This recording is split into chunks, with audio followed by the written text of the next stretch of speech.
Assalamualaikum warahmatullahi wabarakatuh. Yang terhormat Ibu Ana Nur Hasanah MPD dan Ibu Eko Ribawati MPD selaku dosen pengampu mata kuliah strategi pembelajaran, dan yang saya banggakan teman-teman semua yang berbahagia. Perkenalkan, kami dari kelompok 6 mata kuliah strategi pembelajaran dengan saya Amalia Dwi Sahara dan rekan saya Zikri Rizky Cahya Aulia dan Sukma Haji Pamungkas. Pada kesempatan kali ini kami akan mempresentasikan makalah kami dengan judul Pengembangan Media Pembelajaran. Nah, latar belakang dibuatnya makalah ini adalah salah satu kunci dari keberhasilan proses belajar mengajar adalah media pembelajaran. Nah, media pembelajaran membuat makna atau pesan yang ingin disampaikan menjadi lebih jelas dan tujuan pembelajaran yang ingin dicapai menjadi lebih jelas juga. Manfaat lain dari media pembelajaran adalah untuk meningkatkan motivasi siswa agar bisa semangat mengikuti pembelajaran, serta dapat mencermati dan menganalisis materi yang diberikan oleh guru. Nah, konsentrasi belajar siswa juga bisa meningkat nih karena penerapan media pembelajaran yang baik. Karena pembelajaran yang menyenangkan membuat siswa tertarik nih. Nah, pada kesempatan kali ini pembahasan yang akan kita bahas dalam video ini yang pertama itu tentang pengertian media pembelajaran. Apa sih arti dari media pembelajaran itu sendiri? Lalu yang kedua ada jenis-jenis dan fungsi media pembelajaran. Apa aja sih media pembelajaran yang sering digunakan dalam proses belajar mengajar? Lalu yang terakhir ada perkembangan media pembelajaran.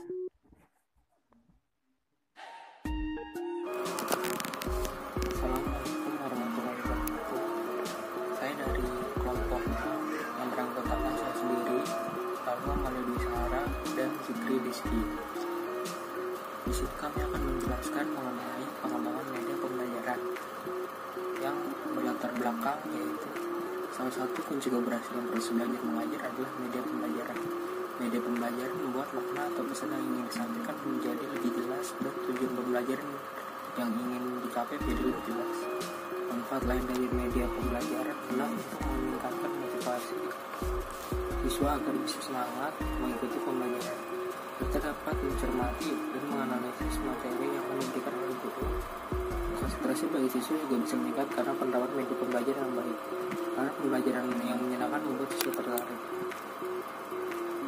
Di sini kami akan membahas tentang yang pertama, yaitu pengertian media pembelajaran, lalu jenis-jenis dan fungsi media pembelajaran, yang ketiga yaitu perkembangan media pembelajaran. Di sini pengertian media pembelajaran adalah kata media berasal dari bahasa Latin, yaitu medius, yang secara harfiah berarti tengah, perantara atau pengantar. Dalam bahasa Arab, media adalah perantara atau pengantar pesan dari pengirim kepada penerima pesan. Lalu pembelajaran merupakan suatu kegiatan yang melibatkan seseorang dalam upaya memperoleh pengetahuan, keterampilan, dan nilai-nilai positif dengan memanfaatkan sebagai sumber untuk belajar. Menurut Heinrich dan kawan-kawan, media pembelajaran adalah media yang membawa pesan-pesan atau informasi yang bertujuan pembelajaran atau mengandung maksud-maksud pembelajaran. Nah, kemudian media pembelajaran dibagi menjadi 3. Yang pertama ada media visual. Media visual adalah suatu alat atau sumber belajar yang di dalamnya berisikan pesan, informasi, khususnya materi pelajaran yang disajikan secara menarik dan kreatif dan diterapkan dengan menggunakan indera penglihatan. Jadi media visual ini nggak bisa digunain untuk umum. Lebih tepatnya media ini tidak dapat digunakan oleh mohon maaf para tunanetra, karena media ini hanya dapat digunakan dengan indera penglihatan saja. Nah, contohnya itu ada kayak gambar, lalu peta konsep. Kelebihan dari media visual ini dapat dianalisis dengan mudah, lalu dapat mengatasi keterbatasan pengetahuan yang dimiliki oleh peserta didik, dapat juga membangkitkan keinginan dan minat baru untuk belajar, meningkatkan daya tarik peserta didik terhadap materi yang disajikan dengan menggunakan media visual, lalu mudah untuk diaplikasikan serta tahan lama sehingga peserta didik dapat membaca atau melihatnya berkali-kali. Nah, kekurangan dari media visual itu sendiri yaitu kurang praktis dalam penggunaannya, hanya berupa gambar dan tulisan saja. Jadi media ini nggak bisa nih diterapkan untuk peserta didik yang berkebutuhan khusus.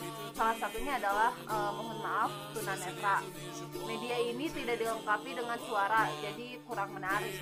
Biaya produksi cukup mahal karena sebelum menggunakan media ini harus menyetak atau membuat dan mengirimkannya sebelum dapat dinikmati oleh masyarakat.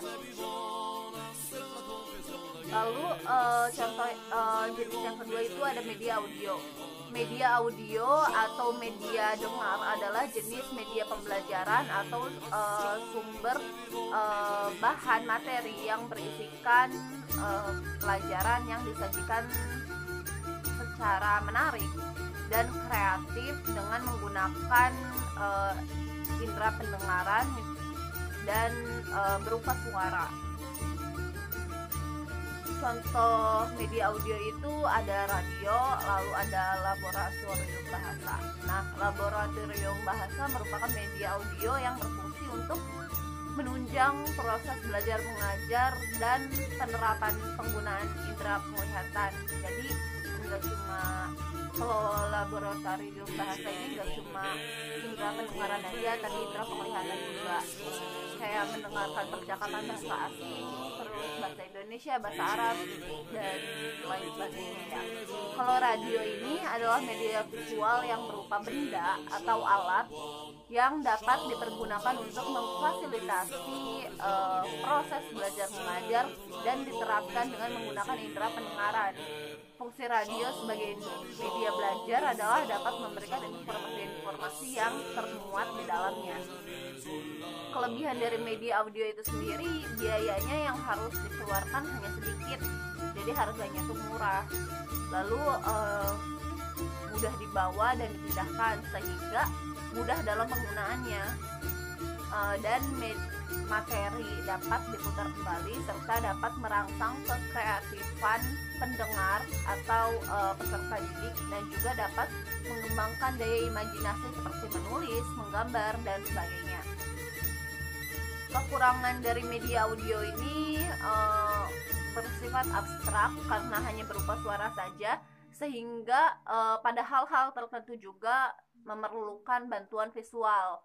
Lalu karena media audio ini bersifat abstrak, pemahaman pengertiannya hanya bisa dikontrol melalui kata-kata atau bahasa serta susunan kalimat. Terus kekurangan yang lain itu, media ini akan berhasil jika diterapkan bagi mereka yang sudah mempunyai kemampuan dalam berpikir abstrak, serta media ini tidak dapat diterapkan oleh peserta didik yang berkebutuhan khusus, lebih tepatnya mereka yang tidak bisa mendengar, mohon maaf, seperti tunarungu. Nah, jenis yang ketiga itu ada media audiovisual. Media audiovisual adalah jenis media pembelajaran atau sumber belajar yang berisikan pesan atau materi pelajaran yang dibuat secara menarik dan kreatif dengan menggunakan indera pendengaran dan penglihatan. Media ini berupa suara dan gambar. Menurut Jamara, media audiovisual dibagi menjadi dua. Yang pertama ada audiovisual murni, yaitu baik unsur suara maupun unsur gambar berasal dari satu sumber seperti televisi, video, kaset, atau film suara. Dan yang kedua ada audiovisual tidak murni, yaitu unsur suara dan unsur gambarnya berasal dari sumber yang berbeda, seperti film di kayu suara. Kelebihan dan kekurangan audiovisual ini, kelebihannya pemakaiannya tidak terikat waktu, lalu sangat praktis dan menarik, harganya relatif tidak mahal karena bisa digunakan berkali-kali, dan menghemat waktu, dan video atau film dapat diputar kembali. Sementara itu kekurangannya adalah jika memutar film terlalu cepat, siswa tidak dapat mengikuti. Untuk media film di suara harus memerlukan ruang yang gelap. Untuk media televisi tidak bisa dibawa kemana-mana karena cenderung di tempat tertentu saja, dan membutuhkan keahlian dan keterampilan khusus dalam menyajikan atau membuat media belajar audiovisual. karena media ini berupa suara dan gambar-gambar, baik gambar bergerak maupun diam. Oleh karena itu, pembuatan media ini cenderung lebih rumit dibandingkan dengan menggunakan media visual atau media audio. Untuk sekian materi dari saya, selanjutnya akan dilanjut oleh pemateri selanjutnya. Presentasi mengenai materi perkembangan media pembelajaran.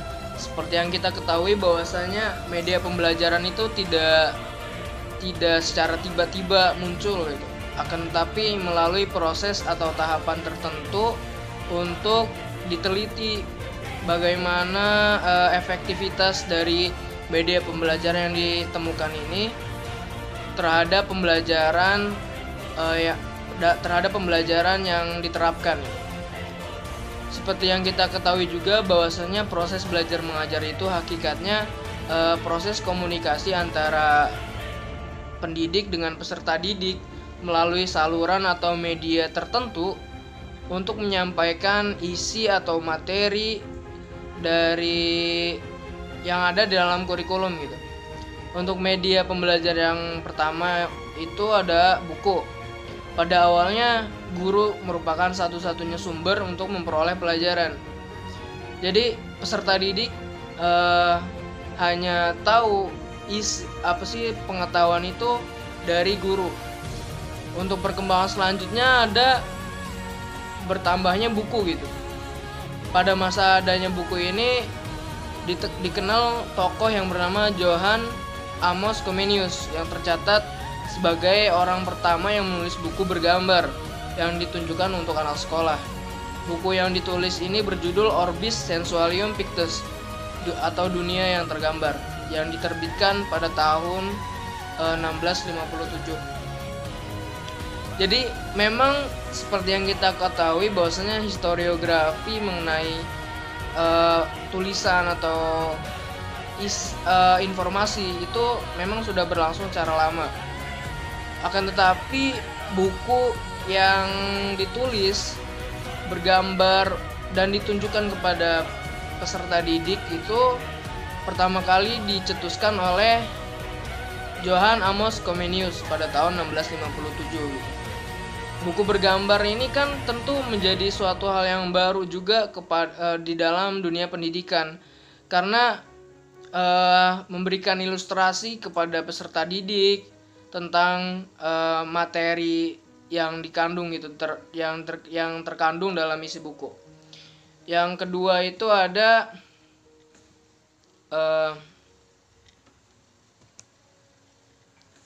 masuknya pengaruh teori komunikasi pada proses pembelajaran dan munculnya AVA atau Audio Visual Aids.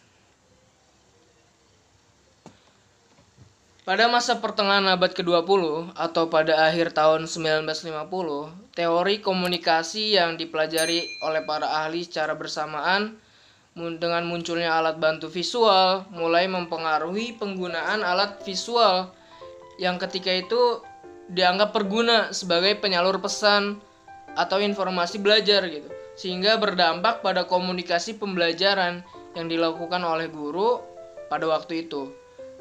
Kemudian pada tahap selanjutnya muncullah pengaruh teknologi audio pada sekitar abad ke-20 yang melengkapi penggunaan alat bantu visual tersebut. Pada akhirnya kombinasi alat bantu audio visual yang membantu proses pembelajaran ini dan disebut dengan Audio Visual Aids atau dengan singkatan AVA. Jadi kan yang pertama itu ada buku bergambar. Lalu yang kedua ini adanya audio gitu atau suara yang dilengkapi dengan ilustrasi juga dengan gambar. Itu pada tahun 1950. Lalu yang ketiga ada kerucut pengalaman Edgar Dale.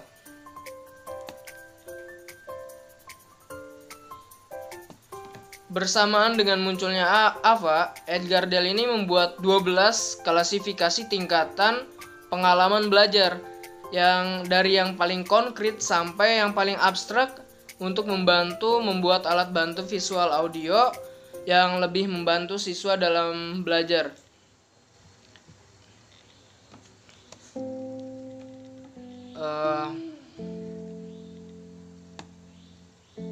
Yang pertama itu ada direct purposeful experience atau pengalaman yang diperoleh dari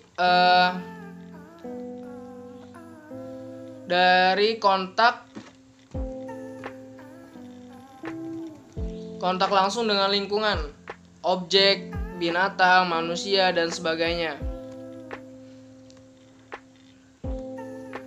Lalu ada contrived experience atau pengalaman yang diperoleh melalui interaksi dengan model benda tiruan atau simulasi dari realitas yang asli. Benda tiruan ini kayak misalnya organ tubuh dari kerangka tubuh gitu. Lalu ada dramatis experience atau pengalaman yang diperoleh melalui permainan seperti sandiwara boneka, permainan peran, drama sosial yang mencerminkan objek materi pembelajaran yang hendak dipelajari. Jadi media pembelajarannya itu media pengalaman. Jadi siswa ini memberikan suatu pertunjukan atau mengekspresikan materi yang sedang dijelaskan. Lalu ada study trip atau sebuah pengalaman yang diperoleh melalui karya wisata. Kalau misalnya dalam pembelajaran sejarah itu kita mengunjungi berbagai macam tempat bersejarah gitu untuk mengetahui dan untuk lebih detail lagi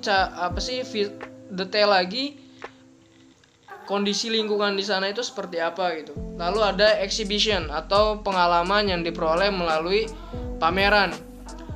Jadi kayak ada pameran gitu. Terus ada educational television, yaitu sebuah pengalaman yang diperoleh melalui televisi pendidikan. Seperti yang kita ketahui, kalau misalnya televisi itu banyak yang memiliki. Jadi program dari televisi mengenai pendidikan itu juga termasuk dari pengalaman yang disebutkan oleh tadi. Lalu ada motion picture atau pengalaman yang diperoleh melalui gambar, film, hidup atau bioskop tentang hal yang sedang dipelajari. Jadi guru memberikan suatu media pembelajaran yang memberikan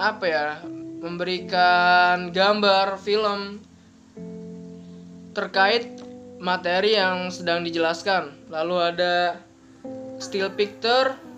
Still picture ini pengalaman yang diperoleh melalui gambar mati, slide, fotografi atau yang mencerminkan realitas asli. Lalu ada radio and recording, yaitu pengalaman yang diperoleh melalui siaran radio atau rekaman suara atas suatu objek yang sedang dipelajari.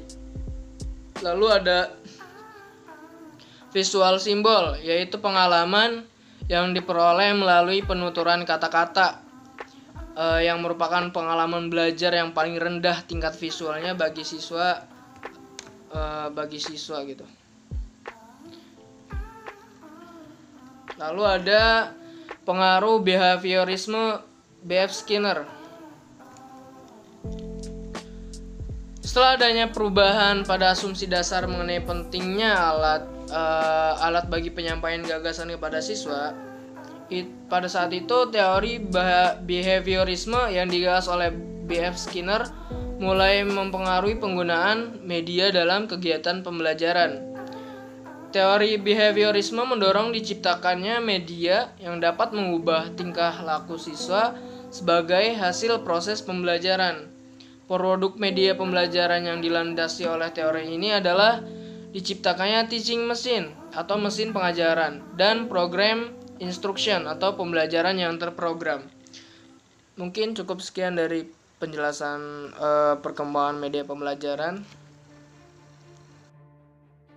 Cukup sekian presentasi dari kelompok kami. Kesimpulannya adalah pesan yang akan dikomunikasikan adalah isi ajaran atau didikan yang ada dalam kurikulum. Proses belajar mengajar merupakan sebuah sistem yang di dalamnya memiliki berbagai komponen yang saling bekerja sama dan terpadu untuk mencapai tujuan pembelajaran. semakin sadarnya guru akan pentingnya media yang dapat membantu proses pembelajaran sudah mulai dirasakan.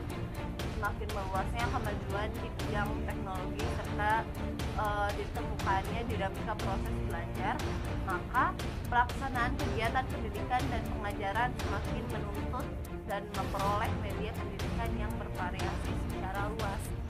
Nah, terima kasih atas perhatiannya. Mohon maaf jika kelompok kami banyak kekurangan karena kita masih dalam tahap belajar. Terima kasih. Wassalamualaikum warahmatullahi wabarakatuh.